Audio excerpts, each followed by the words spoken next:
So we're just about to trot up Black Jack for the CIC freestyle. Basically, that he just has to trot up before the grand jury, a bit like a free day really, just so that they can see their sound before you go and carry on.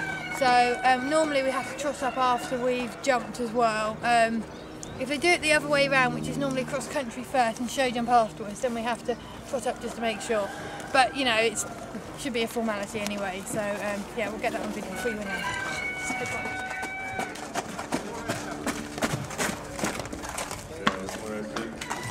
Just seeing Jack's dressage. I'm really pleased with it. It was all a bit down and not quite as up and together. But at this stage, this is what we've got to do with him, because he gets a bit worried and a bit tense if he's not doing it right.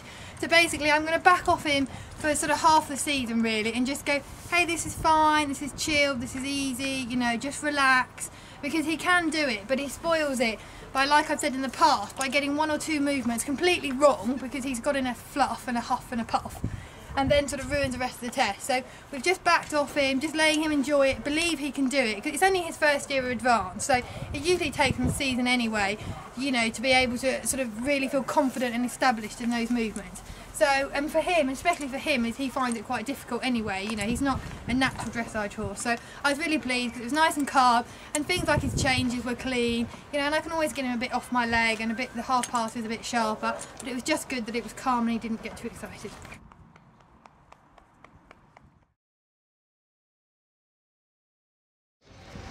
Time to welcome now. It's Phoebe Buckley bringing forward Hillocks Black Jack, number 406.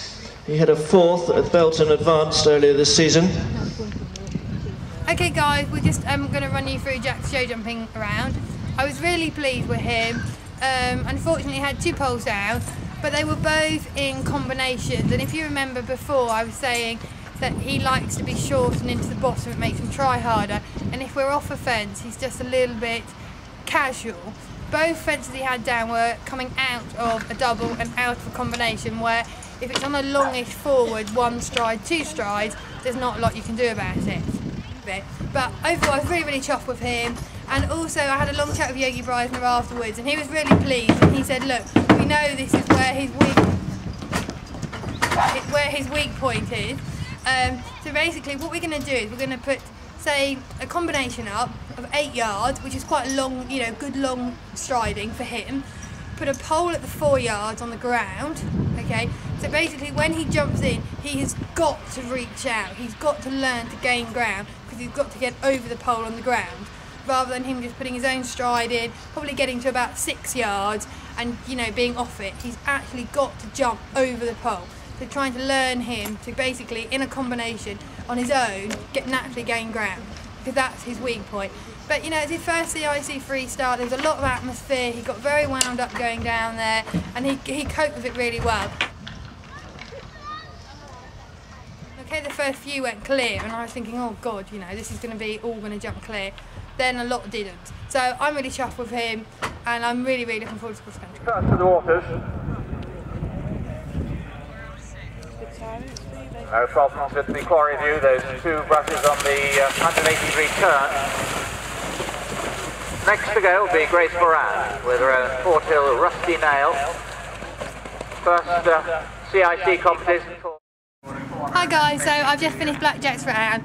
I've had a fantastic ride. There were a couple of like slightly sticky moments, but not really, all part of cross-country riding. He left a knee down at the two ducks in the water, but more because he'd run through his bit. He's got a little free ring sort of KK gag in, which actually isn't that strong. And today, I jumped the first 4 on a real nice forward kick on, go for it. Went to fence 5 and was like, oh no, I can't stop. So I then had to keep the handbrake really on, which that's part of cross-country riding, you know, use your judgment. I could have quite easily have gone, oh, we'll go on a wing and a prayer, you know, the whole way around, but I really anchored him. He left a knee there, but you know, he was great. Did the 2 strides, stood off the second duck a mile. He's a genuinely really brave sweetheart, you know, he absolutely tried for me. He was great for the second water, which was a really big ask. I was quite worried about it. But he was, yeah, he was green, but so straight. You know, he was like, Mum, where am I going? And I was like, this way, that way, this way. And you know, you can work with that. So I've had a fantastic ride. Good to find out the brakes don't work here rather than Bramham. and you know, really looking forward to Bramham now, and I really do think we've got a genuinely a very competitive 4-star horse for next year. You know, all what he's done today and yesterday, he did dressage yesterday, really makes me think that he is a horse for next year. He's just got to grow a bit on the flat, have confidence in himself, and jumping, that will come. But yeah, another fantastic clear, so that's great.